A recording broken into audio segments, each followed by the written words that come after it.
Hello बच्चों, victory online classes के इस प्लेटफॉर्म पर आप सब बच्चों का एक बार फिर से स्वागत है।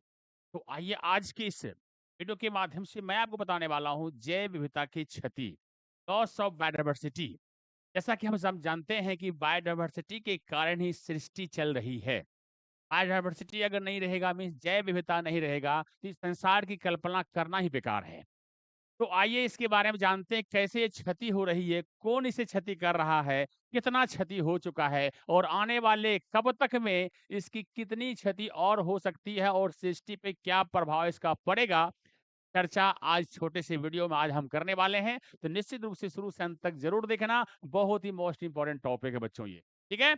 तो सबसे पहले हम देखते हैं लॉस ऑफ बायोडायवर्सिटी, ये कितना हो चुका है ना, और ये इस पे प्रभाव क्या पड़ रहा है और कौन कर रहा है इसे। तो सबसे पहले देख रहे हो कुछ यहाँ पे लॉसेस जिसको हो गए हैं, कुछ जीव यहाँ पर हैं। जो देखिए ये बाली है ना, ये टाइगर है ना, ये जाति भी विलुप्त हो चुकी है। ये डोडो पक्षी है, ये भी विलुप्त हो चुकी है। दो का सिंबल मैं यहाँ आपको दिया हूँ। तो चलिए आगे देखते हैं, स्टार्ट करता हूँ जैव विविधता की क्षति।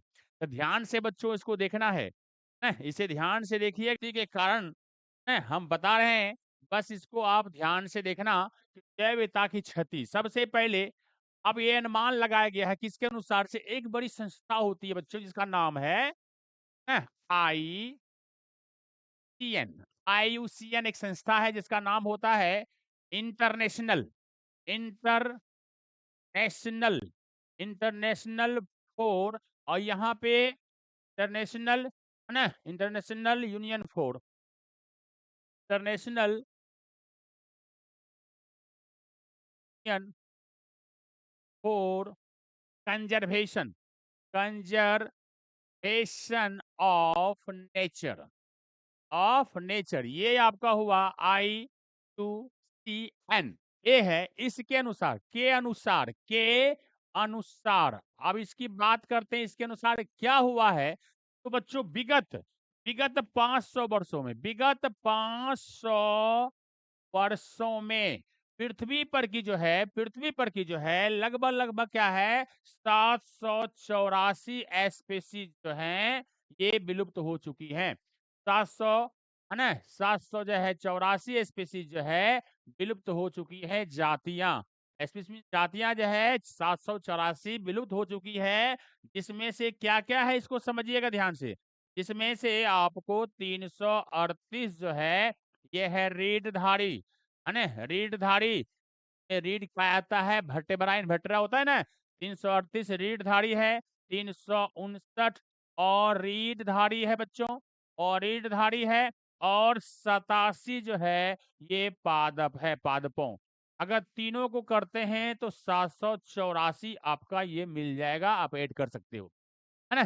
तो समझिए इतना सा 784 विगत 500 वर्षों में हो गई है। और हाल फिलहाल के वर्षों में 100 वर्षों की बात करें तो उसमें से बहुत सारी, जैसे स्टीलर सी गाय है, डोडो है, पैसेंजर कबूतर है, ये सारे भी धरती से विलुप्त हो गए हैं।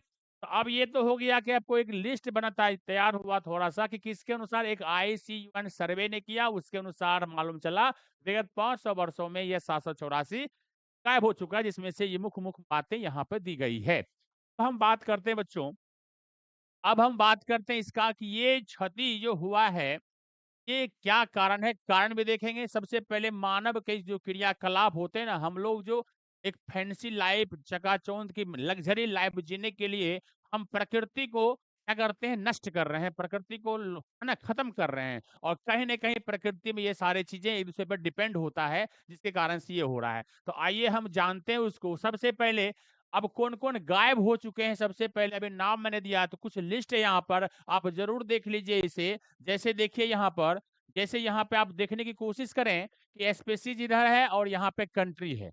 लोग ये याद कर लेते हैं लेकिन किस कंट्री के हैं ये बड़ा मुश्किल होता है। इसलिए आप इसको भी जान लीजिए, कभी कभी सवाल यहाँ से पूछा जा सकता है, इसलिए हर ढंग से आप तैयार रहिए, है ना, ताकि आपको किसी भी प्रकार से दिक्कत मुसीबत ना आ जाए इस सवाल में। चलो स्पेसीज और यहाँ पे कंट्री की बात करते हैं। डोडो डोडो पक्षी, तो ये देखिए डोडो पक्षी यहाँ पर है, ठीक है। ये अब नहीं है, ऐसे सुंदर पक्षी अब हमारे संसार में नहीं है। ये डोडो पक्षी जो है ये मॉरिशस लिखा है बच्चों, थोड़ा स्पेलिंग लगता है बड़ा अल्टर टाइप का। मॉरिशस, ये मॉरिशस लिखा हुआ है, मॉरिशस। मॉरिशस में हुआ करता था, लेकिन अब नहीं है ये, ठीक है ना। अब स्टीलर सी गाय मॉरिशस में हुआ था, इसलिए मर गया था, ठीक है ना। खैर जो भी हो, इसके भी तो मैं ऐसे कॉमेडी कर दिया, लेकिन ये मॉरिशस में ये पक्षी थे, जिसके कारण से क्या हुआ ये, जिसके कारण से नहीं, अब ये संसार में नहीं है। इसके बहुत सारे रीजन है, आगे हम जानेंगे, ठीक है। तो ये मॉरिशस का था। कौन? डोडो पक्षी कहाँ का था? मॉरिशस का। अब स्टीलर्स सी गाय, स्टीलर्स सी काऊ, ये समुद्री गाय है। जैसे गेंडा को देखे होंगे, बड़ा बड़ा पेड़ लटका हुआ मुंह होता है यहाँ पर, ठीक है। वह जो गेंडा की तरह से होता है, बड़ा मोटा होता है, लंबा भी होता है, और ये समुद्री है। जस्ट लगता है कि ये समुद्री, ये मछली बड़ा सा व्हेल टाइप का है ना? लेकिन वो गाय है, समुद्री गाय उसे बोलते हैं। देखो ना, स्टीलर्स सी गाय बना समुद्री काऊ, है ना। स्टीलर सी गाय तो कहाँ का था? ये रूस क्या का है? रूस में मिलता था ये, लेकिन अब ये भी नहीं है बच्चों। तो ये मैं जो विलुप्त हुआ है, तो उसकी मैं लिस्ट दिया हूं अभी, है ना। आगे देखते हैं, कारण देखेंगे। अब सीखा हो गया थाईलेसिन। थाईलेसिन क्या है? एक ऑस्ट्रेलिया में मिलने वाले जंतु थे, हैं, ऑस्ट्रेलिया में। और शेर की 3 उपजातियां है, बाली है, जावन है, और कैप्सियन जो है, ये अफ्रीका में हुआ करता था। यहां से भी वो गायब हो चुका है। अब इतने सारे तो कुछ उदाहरण है जो एनसीईआरटी में आपको दिया हुआ है बच्चों, तो वही मैं दे रहा हूँ, लिस्ट बड़ा लंबा है, ठीक है। तो चलिए यहाँ पे मैं उतना ही अभी देखिए, ये शेर की प्रजाति जाबाली वाला है, ये आपको डोडो का है। तो मैं आपको दिखाया, बाकी और भी चीजें आप गूगल पे सर्च कर सकते हो, देख सकते हो। कुछ मैं यहाँ पे नमूना पेश किया आपके सामने में। चलिए आगे बढ़ते हैं। तो हम एक स्पेशल नोट की ओर चलते हैं। बड़ी अच्छी अच्छी बातें यहाँ पे दिखा हुआ है। स्पेशल नोट्स में क्या है, इसको समझने की कोशिश करें। इसको समझने की कोशिश करें बच्चों, कि एक अनुमान लगाया गया है। क्या क्या अनुमान लगाया गया है? वही लॉस से संबंधित सारी बातें बता रहा हूं, ध्यान से देखिएगा। एक स्पेशल नोट्स है, एक अनुमान है, एक जनरल अनुमान है कि सब मैंने सारे साइंटिस्टों ने, विद्वानों ने अपना अपना अनुमान देता है, लेकिन ये बात मतलब बता रहा हूँ, ये जनरल अनुमान है, एक सर्वे है। अनुमान के अनुसार क्या बताया गया है कि उष्णकटिबंधीय जो एरिया होता है, या 100 होगा, उष्णकटिबंधीय वनों से प्रतिवर्ष 14,000 से 40,000 जातियां विलुप्त हो रही है। अब इसको देखिएगा, एक डरावनी वाली बातें हैं, ध्यान से। उष्णकटिबंधीय जो वह वन है, वहां की बात हो रही है, जहां पे सबसे ज्यादा बायोडायवर्सिटी मिलती है, तो ऑटोमेटिक लॉस भी सबसे ज्यादा वहां होगा। तो 14 प्रतिवर्ष कितना? 14,000 से 40,000, मिनिमम 14,000, मैक्सिमम 40,000 जाति विलुप्त हो रहे हैं। एक पॉइंट को निश्चित रूप से याद करिएगा, भूलना नहीं है। जो यहाँ पर है, दूसरा क्या कर रहा है? राष्ट्रीय अनुसंधान परिषद, इसको एनआरसी बोलते हैं। संयुक्त राज्य अमेरिका का ये है, अमेरिका की बात हो रही है, अमेरिका में ये संस्था बनी हुई है। वो एक सर्वे के अनुसार जब वह सर्वे किया, तो मालूम चला एक डरावनी वाली बातें, सबसे डरावनी वाली बातें ये है बच्चों, बता दिया गया है कि 2100, अभी तो मान 2000 कितना है, 2024 चल रहा है, और 2100 आते आते, 2100 ईस्वी आते आते, अर्थात समझो कि कहने मतलब 76 साल बाद, मात्र, है ना, 76 ईयर्स आफ्टर, है ना, आफ्टर 26, है ना, 76 ईयर्स, तो क्या होने वाला है? इस सर्वे के अनुसार बताया गया है कि संसार की आधी, या है ना, जातियां जो है विलुप्त होने के कगार पर हो जाएगी। देखिए कितनी डरावनी वाली बातें हैं, कितने, इतना जब आप 50% गायब हो जाएगा, तो सोचो कितना अनबैलेंस प्रकृति हो जाएगा, कितने अनबैलेंस हो जाएंगे, है ना। कल्पना करना मुश्किल है ना। देखो, अब उसके बाद ये हुआ दूसरी बातें। तीसरी बातें कहते हैं है ना, विगत 20 वर्षों में, अब मात्र इधर 20 साल की बात हो रही है, अर्थात 2000 के बाद, इधर हाल फिलहाल की बात कर रहा हूं। इस विगत 20 वर्षों में 27 जो स्पीसीज है विलुप्त हुई है, 27 विलुप्त हुई है। अब देखो आगे, और 1500, है ना, 15,500 से अधिक प्रजातियां विलुप्त होने के कगार पर है। अगर यहाँ पे बात करते हैं, विगत इधर जो है 20 वर्ष का डेटा लिखते हैं, तो मात्र 27, मात्र क्यों बोलेंगे, बहुत है, क्योंकि गायब हो रही है। 27 जातियां जो है विलुप्त हो गई है, और 15,500 से अधिक क्या हुआ, प्रजातियां विलुप्त होने की कगार पर है। इसका मतलब क्या हुआ कि भाई, समझिए ध्यान से, मात्र 20 साल में ये गायब हो चुकी है, और 15,500 होने वाला है। संकट में आ गया है, संकट श्रेणी में आ गया है। बस इसको ध्यान देना है। एक पॉइंट ये हो गया। अब है जैसे एग्जाम्पल बता दिया कौन-कौन है। जैसे उदाहरण तौर पे अगर हम तुलना करें स्तनपायी जो ममेलिया होता है, जैसे मानव जो है, गाय-भैंस जो है, वो 23% उसके रूप में गायब हो चुका है। अर्थात ममेलिया में जितने ममेलिया हैं उसमें से सबकी बात हो रही है, उसमें से 23% ममेलिया गायब हुआ। ये जो लिस्ट दिया हो गया है उसके अनुसार। और उभयचर प्राणी जो होता है एम्फिबियन होता है, जो धरती पे और पानी में दोनों पर जगह रहता है, तो 32% गायब हो चुका है। और पक्षी बर्ड्स जो है वो 12% गायब हो चुका है। और फूल वाला पौधा जो एंजियोस्पर्म है, वो आपको 31% गायब हो चुकी है। अर्थात ये परसेंटेज निकाल दिया और ये टोटल में 27% गायब हो चुकी है और 15,500 गायब होने वाला है। तो ये तो हुआ गायब हो रहा है, गायब हो रहा है, सब गायब हो रहा है। अब आगे देखते हैं गायब क्यों हो रहा है? जैव विविधता के क्षति के कारण देख लेते हैं। जैव विविधता के क्षति के कारण देख लेते हैं। सबसे पहले मनुष्य के क्रियाकलाप, मैंने पहले बताया था। अब देखो मनुष्य क्रियाकलाप में क्या है, इसमें सारी बातें आपको आएगी, मैं अब डिटेल्स करता हूँ। इसका सबसे पहला आता है आवास से क्षति या विखंडन, है ना? आवास से आपको किसी को घर से बेघर कर दोगे तो निश्चित रूप से भटकेगा, भटकेगा तो मरेगा ही मरेगा कहीं न कहीं, नहीं? लेकिन यहाँ पे क्या हो रहा है? आवास क्षति विखंडन अर्थात बढ़ती जनसंख्या क्या बढ़ती जनसंख्या जो हो रही है, कहीं न कहीं सबको आश्रय कहते घर रहने के लिए, है ना? क्या चाहिए? चाहिए घर चाहिए, है ना? सुरक्षित रहने के लिए घर चाहिए, जानवरों से बचने के लिए घर चाहिए, सबको चाहिए। तो क्या करता है वो? एक आवास बनाता है, जंगलों को काटता है और अपना मकान बनाता है सुंदर-सा। तो इसके लिए उदाहरण तौर पे उष्णकटिबंधीय वर्षा वन है, जहाँ 14% जंगल हुआ करता था, लेकिन अब कटते मात्र कितना है? 6% ही बचा है। 6% बचा। बताओ 50% से ज़्यादा गायब हो चुकी है। 14% जहाँ हुआ करता था, मात्र वहाँ पे 6% बचा हुआ है। इसका मतलब 50 से 7 है ना 50 से ज़्यादा परसेंट जो है जंगल कट चुका है, आबाद क्षति हो चुकी है। ऑटोमेटिक जंगल कटेगा, तो वहाँ पर रहने वाले जीव नष्ट होंगे। वहाँ पे जो डिपेंड रहता है, उसपे बहुत सारे जीव-जंतु जो डिपेंड रहता है, निर्भर रहता है, ऑटोमेटिक उसको घर से बेघर हो जाएगा, तो जंतु मरेगा ही मरेगा। अर्थात पहला कारण, सबसे प्रमुख कारण हम कह सकते हैं जैव विविधता के क्षति के कारणों में सबसे पहला कारण हमारा है आवास विखंडन, जो कहते हैं हैबिटेट लॉस, है ना? हैबिटेट लॉस या फ्रेगमेंटेशन, इसको बोल सकते हैं हम फ्रैगमेंटेशन टेशन, ठीक है? फ्रेगमेंटेशन, विखंडन हो रहा है, टूट-फूट रहा है ना? पेड़-पौधे को नष्ट कर रहे हैं। चलो आगे, पहला पॉइंट हो गया, उम्मीद है समझ गए होंगे। दूसरा पॉइंट है अतिदोहन। अतिदोहन मतलब अति माने होता है क्षति, अर्थात ज़रूरत से ज़्यादा किसी चीज़ का आप यूज़ करोगे, दोहन मीन्स प्रयोग करना, यूज़ करना, है ना? अगर ज़रूरत से ज़्यादा किसी चीज़ को आप यूज़ करेंगे, तो निश्चित रूप से वो कम होगा ही होगा। जैसे कोयले की खान खत्म हो रही है ना?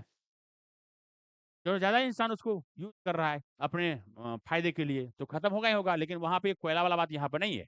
यहाँ बात है अतिदोहन, किसी चीज़ को, कोई भी जीव को लगातार प्रयोग करेंगे, ज़्यादा यूज़ करना शुरू कर देंगे अपने फ़ायदे के लिए, तो नष्ट होगा ही होगा। उदाहरण तौर पे इसका उदाहरण आता है, देखिए क्या है अतिदोहन ना, ये जो पैसेंजर कबूतर है, पैसेंजर